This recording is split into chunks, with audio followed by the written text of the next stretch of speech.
Päivää motherfucking katsojat. En huomannut, että olitte katsojat. Raikasta kesäpäivää vai kuinka? Onks nyt torstai vai torstai? Torstai vai? Torstai. Joo. Mä oon aina luottanut, tietsä, kesän tullen jäätäviin tuotteisiin, kuten jäätelö. Ja yksi erityinen jäätelö, mikä mulla on ollut aina lähellä sydäntä, on toi jäätelöpatukka. Ja tänään mä ajattelin, että nyt pistetään Mars risaiseksi. Mä lähden Hyvinkään Lidl ja ostan sieltä nuudeleita. 9, not 6, but 9 pack. Ja kuinkas kävikään?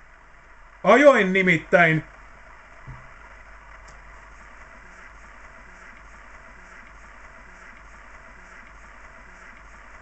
9 kilometriä.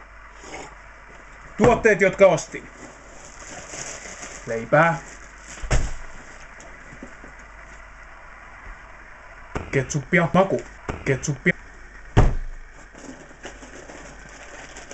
2 kappaletta Instant King Lee nuudeleita. Maku. Ketsuppia.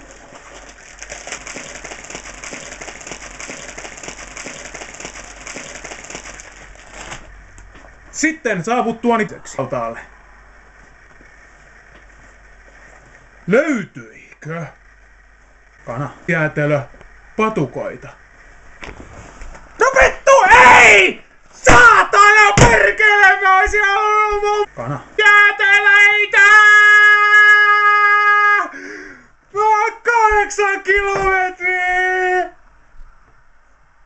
Ajoin!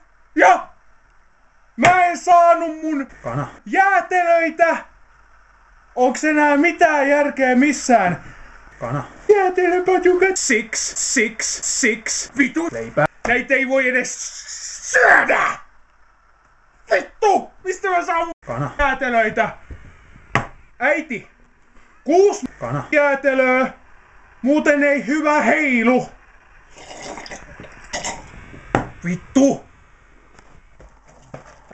Jäätelö! Jäätelö! Äiti, mitä nää on sun mielestä? Ei ainakaan jäätelö. No vittu ei!